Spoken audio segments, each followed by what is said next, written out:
പാകിസ്ഥാൻ എപ്പോഴും പറയുന്നത് 130 ആണവായുധങ്ങളുണ്ട്, ഞങ്ങളെപ്പോൾ വേണമെങ്കിലും അത് ഇന്ത്യക്കെതിരെ പൊട്ടിക്കാം. യഥാർത്ഥത്തിൽ പാകിസ്ഥാൻ്റെ ആണവായുധങ്ങൾ എവിടെയൊക്കെയാണ്? അത്തരത്തിലുള്ള പാകിസ്ഥാൻ പറയുന്ന തരത്തിലുള്ള ഈ ആയുധശേഖരം അവർക്കുണ്ടോ? പാകിസ്ഥാന് ആണവ നിലയങ്ങൾ, ആണവ കേന്ദ്രങ്ങൾ, ആണവ പ്ലാന്റുകൾ ഒക്കെ ഉണ്ട്. അത് വെച്ചിട്ട് അവരുടെ ഊർജ മേഖലയിലേക്ക് വൈദ്യുതി പോലുള്ള കാര്യങ്ങളും ഒക്കെ ചെയ്യുന്നുണ്ട്. എല്ലാ കൊല്ലവും ജനുവരി 1-ാം തീയതി അങ്ങോട്ടും ഇങ്ങോട്ടും ഈ ആണവായുധങ്ങൾ പ്രയോഗിക്കില്ല എന്നൊരു കരാർ പാകിസ്ഥാനുമായിട്ട് ഇന്ത്യക്കുണ്ട്. അതുകൊണ്ട് എല്ലാ കൊല്ലവും ജനുവരി 1-ാം തീയതി പരസ്പരം എവിടെയൊക്കെയാണ് ആണവ കേന്ദ്രങ്ങൾ എന്നുള്ള വിവരം ഇന്ത്യയും പാകിസ്ഥാനും കൈമാറാറുണ്ട്. ഇക്കൊല്ലം ജനുവരി 1-ാം തീയതിയും കൈമാറിയ വാർത്ത വന്നിരുന്നു. മലയാളത്തിലും നമ്മുടെ കേന്ദ്ര സർക്കാർ ആ വാർത്ത പ്രസിദ്ധീകരിച്ചിരുന്നു. ഏതൊക്കെയാണ് കേന്ദ്രങ്ങൾ എന്ന് അതിൻ്റെ അകത്ത് പറയില്ല. കൈമാറി. ഇന്ന് 1991 ജനുവരി 27 കരാർ പ്രകാരം, അപ്പോഴാണ് കരാർ ഇങ്ങനെ കൈമാറണം എന്നുള്ളത് ഒപ്പുവെച്ചത്. 1988 ഡിസംബർ 31 അങ്ങനത്തെ ചർച്ചകളൊക്കെ തുടങ്ങിയിട്ട് അത് ഇംപ്ലിമെൻ്റ് ചെയ്തത് 1991 ജനുവരി 27 അത് കഴിഞ്ഞ് എല്ലാ കൊല്ലവും നമ്മൾ ജനുവരി 1-ാം തീയതി ഇന്ത്യയുടെ ആണവ കേന്ദ്രങ്ങൾ എവിടെയാണ് എന്ന് നമ്മൾ പറയും, പാകിസ്ഥാൻ്റെ ആണവ കേന്ദ്രങ്ങൾ എവിടെയാണ് എന്ന് അവരും പറയും. പരസ്പരം ആണവ കേന്ദ്രങ്ങൾ ആക്രമിക്കില്ല എന്ന് പറഞ്ഞിട്ടൊരു കരാറുണ്ട്. അത് ലംഘിക്കുമോ അല്ലേ? അതാണ് ചോദ്യം. ആ ചോദ്യത്തിന് പ്രസക്തി ഉണ്ട്. എന്തുകൊണ്ടാണെന്ന് വെച്ച് കഴിഞ്ഞാൽ അവർക്കൊരു ആണവ ബോംബ് അവരുടെ കയ്യിലുണ്ട്. അത് ആണവശക്തിയാണെന്ന് വന്നു കഴിഞ്ഞപ്പോഴാണ് പാകിസ്ഥാൻ ഭീകരരെ ഇന്ത്യയിലേക്ക് വലിയ തോതിൽ നുഴഞ്ഞു കയറ്റി വിട്ടുകൊണ്ടിരുന്നത്. ഭീകരാക്രമണങ്ങളൊക്കെ ഇവിടെ തുടരെ നടക്കാൻ തുടങ്ങിയതൊക്കെ ആ ഒരു അവരുടെ ഊറ്റത്തിലാണ്. ഞങ്ങളുടെ കയ്യിലുണ്ടടാ അണുബോംബ്, തൊടാൻ കഴിയില്ല എന്നുള്ള ഊറ്റമാണ്. അപ്പം നമ്മൾ ഭീകരരെ ഉന്മൂലനം, പാകിസ്ഥാൻ ഭീകരരെ ഉന്മൂലനം ചെയ്യണം എന്നുണ്ടെങ്കിൽ അവരുടെ ആണവ കേന്ദ്രങ്ങൾ നശിപ്പിക്കുക തന്നെ വേണം. ആണവ കേന്ദ്രങ്ങൾ നശിപ്പിച്ചിട്ട് നിർവീര്യമാക്കുക, പിന്നെ തല പൊക്കാൻ പാടില്ല. ആ അവസ്ഥയിൽ എത്തിച്ചാൽ മാത്രമേ നമുക്ക് ഈ ഭീകരരുടെ ഒരു ഭീഷണി ചെറുക്കാൻ കഴിയൂ. 34 തവണ നമ്മൾ പാകിസ്ഥാനോട് നമ്മുടെ ആണവ കേന്ദ്രങ്ങൾ എവിടെയൊക്കെയാണെന്ന് 1991 മുതൽ പറഞ്ഞു കഴിഞ്ഞു. 92-ലാണ് ആദ്യം പറഞ്ഞത്, ജനുവരി 1-ന്. അപ്പോൾ 6 ആണവ റിയാക്ടറുകൾ പാകിസ്ഥാനിലുണ്ട്.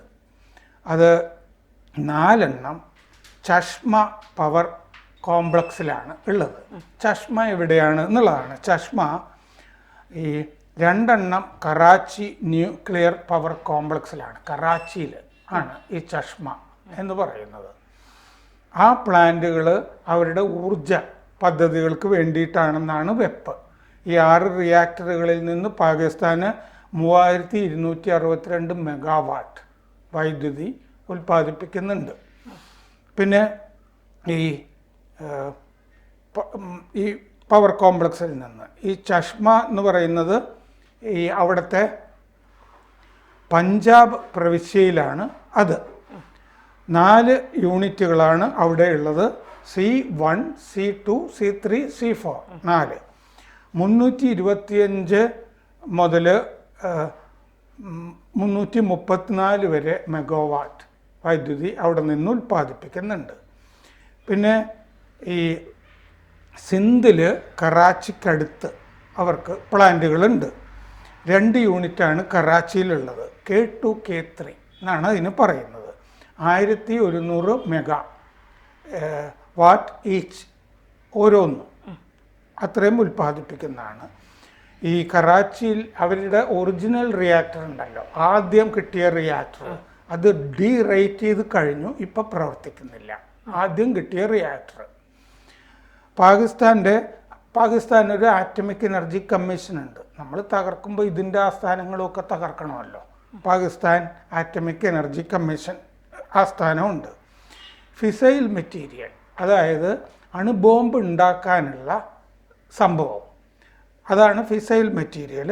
അതിൻ്റെ ഉൽപ്പാദന പ്ലാന്റുകൾ എന്ന് പറഞ്ഞാൽ അണുബോംബ് ഉണ്ടാക്കുന്ന പ്ലാന്റുകൾ നിലോർ എന്ന് പറഞ്ഞ സ്ഥലത്ത്, പിന്നെ കാഹുട്ട, ഗുഷാബ്, ഇതൊക്കെയാണ് സ്ഥലം. കാഹുട്ട ആണ് പ്രധാനപ്പെട്ട ആണവ കേന്ദ്രം, അവരുടെ ഏറ്റവും പ്രധാനപ്പെട്ട ആണവ കേന്ദ്രം.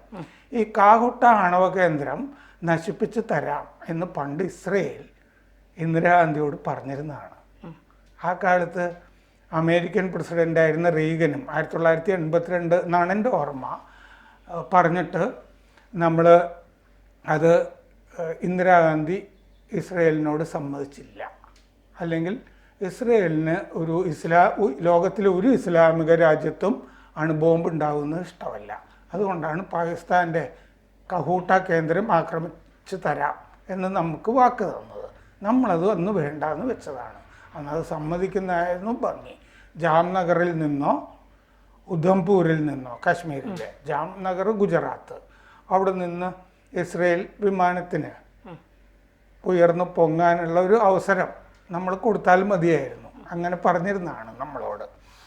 അപ്പോൾ 1998 മെയ് 28 റാസ് ഖോ, അത് ബലൂചിസ്ഥാനിലെ ഛഗായിലാണ്, അവിടെയാണ് ആദ്യമായിട്ട് അണുവിസ്ഫോടനം നടത്തിയത്. അത് നമ്മൾ പൊക്രാനിൽ അണുവിസ്ഫോടനം നടത്തി ഒരാഴ്ച കഴിഞ്ഞപ്പോഴാണ് ഞങ്ങളുടെ കയ്യിലുണ്ട് എന്ന് വരുത്താൻ വേണ്ടി അവർ ചെയ്തത്. അപ്പോൾ ബലൂചിസ്ഥാനിലെ റാസ്കോയിലെ ഛഗായ് മലനിരയിൽ 6 സ്ഫോടനങ്ങൾ നടത്തി അവർ 1998 മെയ് 28. ഈ മെയ് 28 വിജയദിനമായിട്ട് എല്ലാ കൊല്ലവും അവർ ആഘോഷിക്കാറുണ്ട്. പിന്നെ അത് മെയ് 28. മെയ് 30 വാസിർ ഖാൻ ഗോസയിലെ ഭൂഗർഭത്തിൽ വീണ്ടും അണുവിസ്ഫോടനം നടത്തി. അത് ഖറാൻ മരുഭൂമിയിലാണ് അണുവിസ്ഫോടനം നടത്തിയത്, അടിയിൽ ഭൂഗർഭത്തിൽ. ആദ്യ സ്ഫോടനം നടന്ന ഛഗായ് മലയിൽ നിന്ന് 100 കിലോമീറ്റർ അകലെയാണ് ഈ രണ്ടാമത് സ്ഫോടനം നടന്ന സ്ഥലം. പിന്നെ ഗൊളോറാർ ഷെറീഫ് എന്ന് പറഞ്ഞ സ്ഥലത്ത് അവർക്ക് യുറേനിയം സമ്പുഷ്ടീകരണ പ്ലാന്റ് ഉണ്ട്. രാജ്യാന്തര ഏജൻസി, ആണവ ഏജൻസി ഉണ്ടല്ലോ, ആ ഏജൻസി അവിടെ പരിശോധിക്കാൻ അവരെ അനുവദിച്ചിട്ടില്ല പാകിസ്ഥാൻ. പിന്നെ ഈസ ഖേലി എന്ന് പറഞ്ഞ സ്ഥലത്ത് വലിയ പ്ലൂട്ടോണിയം പ്ലാന്റ് അവർക്കുണ്ട്. അതായത് യുറേനിയം സമ്പുഷ്ടീകരണം കൊണ്ടാണ് ബോംബ് ഉണ്ടാക്കാം, പ്ലൂട്ടോണിയം ബോംബും ഉണ്ടാക്കാം. അപ്പോൾ പ്ലൂട്ടോണിയത്തിൻ്റെ എക്സ്ട്രാക്ഷൻ പ്ലാന്റ് ഈസ ഖേലി എന്ന് പറഞ്ഞ സ്ഥലത്തുണ്ട്. അത് ചൈനയാണ് അതിനുള്ള റിയാക്ടർ കൊടുത്തത് പാകിസ്ഥാന്. വേറൊരു റിയാക്ടർ കൊടുത്തത് കാനഡയാണ് ആദ്യകാലത്ത്. ഖാൻ റിസർച്ച് ലാബ്സ് എന്നാണ് കഹൂട്ട, അതാണല്ലോ പ്രധാന കേന്ദ്രം. അവർക്ക് നേരത്തെ ഡോക്ടർ ഖാൻ എന്ന് പറഞ്ഞൊരു ശാസ്ത്രജ്ഞൻ ആണ് ഈ ആണവ വിസ്ഫോടനത്തിന് മുഖ്യ കാർമ്മികത്വമൊക്കെ വഹിച്ചത്. പിന്നീട് അയാൾ വേറെയും ഇറാനുമൊക്കെ കൊടുക്കാമെന്ന് പറഞ്ഞിട്ട് അവിടെയൊക്കെ പോയതായിട്ട് ഡോക്ടർ എ ക്യു ഖാൻ എന്ന് പറഞ്ഞാൽ അവിടെയൊക്കെ പോയതായിട്ടൊക്കെ ചരിത്രമുണ്ട്. അപ്പോൾ അയാളുടെ പേരിലാണ് കഹൂട്ടയിലെ ലാബ്, കഹൂട്ട റിസർച്ച് ലാബ്സ്. പ്രമുഖ ആണവ പരീക്ഷണശാലയാണത്, ലാബാണ്. ദീർഘദൂര മിസൈൽ വികസിപ്പിക്കുന്നത് അവിടെയാണ്. ഈ ആണവ ആയുധം വഹിക്കുന്ന മിസൈൽ വികസിപ്പിക്കുന്നത് അവിടെയാണ്. ഗ്യാസ് സെൻട്രിഫ്യൂജ് എൻറിച്ച്മെൻറ്റ് ടെക്നോളജി ആണ് അവിടെ യുറേനിയം സമ്പുഷ്ടീകരണത്തിന് ഉപയോഗിക്കുന്നത്. കറാച്ചിയിലാണ് ആദ്യത്തെ ആണവ പ്ലാന്റ്. അത് 1972. നമ്മൾ നേരത്തെ പറഞ്ഞില്ലേ കാനഡ കൊടുത്തതായിരിക്കും എന്നത്. കാനഡയാണ് അതിന് റിയാക്ടർ കൊടുത്തത്. ഹെവി വാട്ടർ നാച്ചുറൽ യുറേനിയം, അതാണ് അവിടുത്തെ സംവിധാനം. പിന്നെ ചസ്മയിൽ 1970കളിൽ തുടങ്ങി 2000 ഈ പണിയൊക്കെ പൂർത്തീകരിച്ചത്. ഗുസാബിൽ പ്ലൂട്ടോണിയം പ്ലാന്റ് ആണ് ഉള്ളത്, ഗുസാബ് എന്ന് പറഞ്ഞ സ്ഥലത്ത്. റാവൽപിണ്ടിയിൽ institute of science and technology ഉണ്ട്, ഇത്തരം ഗവേഷണങ്ങൾ തന്നെ നടത്തുന്നത്. ഇത് നമ്മൾ തകർക്കേണ്ടതാണ്. നമ്മുടെ ലക്ഷ്യം ഭീകര ഉന്മൂലനമാണെങ്കിൽ. അവിടെ ന്യൂ ലാബ്സ് പ്രോസസ്സിംഗ് പ്ലാന്റ് ഉണ്ട് റാവൽപിണ്ടി. പ്ലൂട്ടോണിയം എക്സ്ട്രാക്ഷൻ പ്ലാന്റാണ് അവിടെ. എന്ന് വെച്ചാൽ ഈ കഹൂട്ടയിൽ മാത്രമൊന്നുമല്ല പ്ലാന്റ് ഉള്ളത്, പലയിടത്തും ഉണ്ട്. മെയ് 28 അവർ മറ്റേ വിസ്ഫോടനം നടത്തിയല്ലോ. അതിൻ്റെ വാർഷികത്തിന് ആഘോഷിക്കുന്നതിന് അവർ പറയുന്ന പേര് യൂം ഇ താബീർ എന്നാണ്. യൂം ഇ താബീർ എന്ന് പറഞ്ഞു കഴിഞ്ഞാൽ മഹത്തായ ദിനം എന്നാണ്. ഈ ആണവ വിസ്ഫോടനം നടത്തിയ ദിവസം ബലൂചിസ്ഥാനിലെ ചഗായ് ഹിൽസിലാണ് ആദ്യത്തെ സ്ഫോടനം. നമ്മൾ പൊക്രാനിൽ മെയ് 11 സ്ഫോടനം നടത്തിയല്ലോ. അവർ മെയ് 28, നമ്മൾ മെയ് 11-നും 13-നും സ്ഫോടനം നടത്തി. അവർ മെയ് 28 സ്ഫോടനം നടത്തി. അങ്ങനെ ഞങ്ങളും നിങ്ങൾക്ക് തുല്യരാണ് എന്നവർ ഭാവിച്ചു. അപ്പോൾ നമ്മൾ ഭീകര പ്രവർത്തനം പാകിസ്ഥാനിൽ നിന്ന് ഉന്മൂലനം ചെയ്യുന്നത് ലക്ഷ്യമാണെങ്കിൽ നമ്മൾ അവരുടെ ആണവ കേന്ദ്രങ്ങൾ, ഇപ്പോൾ ഇസ്രയേൽ ഇറാനിലെ ആണവ കേന്ദ്രങ്ങൾ അല്ലേ, ഇറാൻ സിറിയയിൽ പണിയാൻ പോയപ്പോൾ അതും ഒക്കെ പൊളിച്ചു. അപ്പോൾ അങ്ങനെ ചെയ്യുന്നത് പോലെ നമ്മൾ ചെയ്താൽ ഇതിന് നിതാന്ത പരിഹാരം ഉണ്ടാവും. ഇതാണ് അവസ്ഥ. കൂടുതൽ വാർത്തകളും വിശേഷങ്ങളും നിങ്ങളിലേക്ക് എത്താൻ ABC മലയാളം സബ്സ്ക്രൈബ് ചെയ്യുക, ബെൽ ബട്ടണും അമർത്തുക.